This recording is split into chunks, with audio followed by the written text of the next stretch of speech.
The cafe fell silent the moment Officer Trent slammed his cup onto the counter.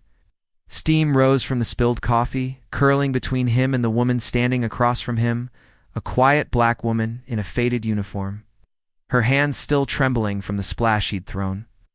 He'd laughed when it happened. "Guess you're not just slow, you're clumsy too," he sneered, loud enough for the morning crowd to hear. She said nothing, only wiped the counter with a shaking rag, her jaw tight, her eyes never rising to meet his.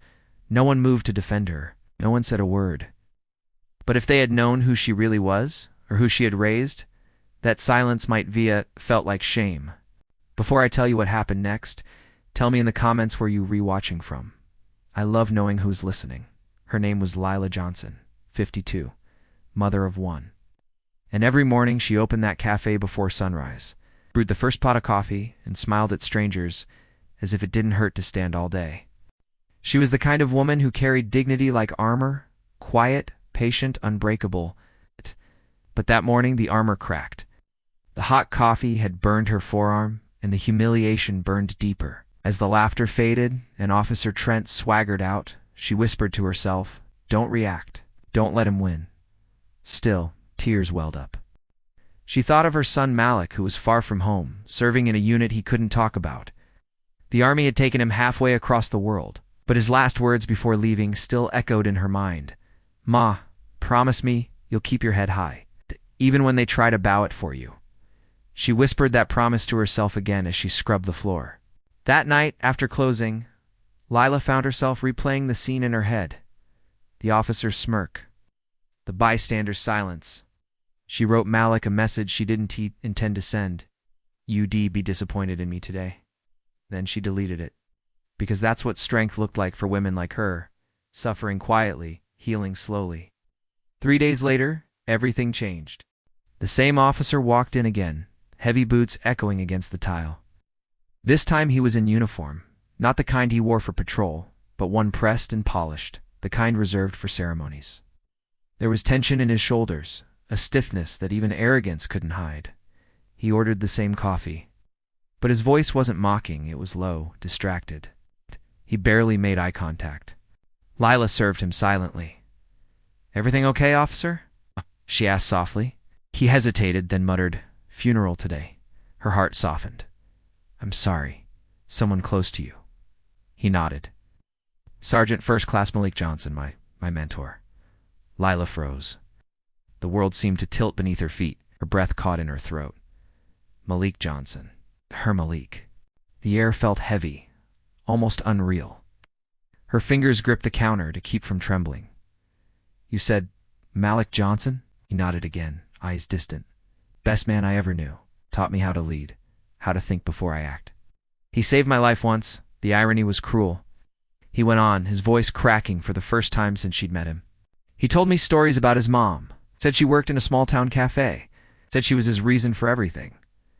Lila's vision blurred.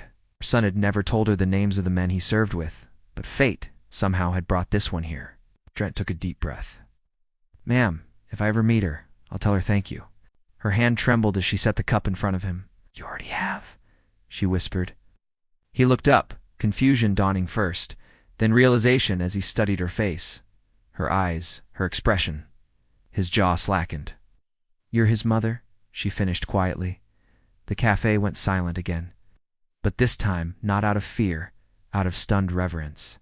Trent's face went pale, his mouth opened but no words came. Regret washed over him layer by layer until he could barely look at her. "Ma'am, I didn't know."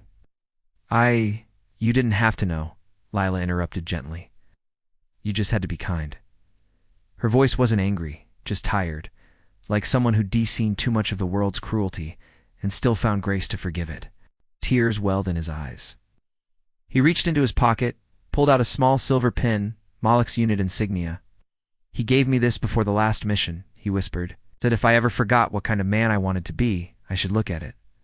Lila held the pin, tracing its edges. For the first time since she'd heard of her son's passing, she smiled through her tears. "Then don't forget, officer. Be the man he believed you could be." He nodded, his throat too tight to speak. The entire cafe, once a place of whispers and judgment, sat in complete silence as he placed his cap over his heart and bowed his head before her. A quiet apology, wordless vow. When he left, the sunlight through the cafe windows caught the faint steam rising from the counter, a mirror to the first scene, but now warm, gentle, forgiving. Leela stood alone, holding the pin against her chest, and whispered, "You still teach, baby? Even from heaven. Because kindness doesn't vanish. It waits, and it finds its way back. And sometimes it returns wearing the face of someone who once got it all wrong." Moral truth.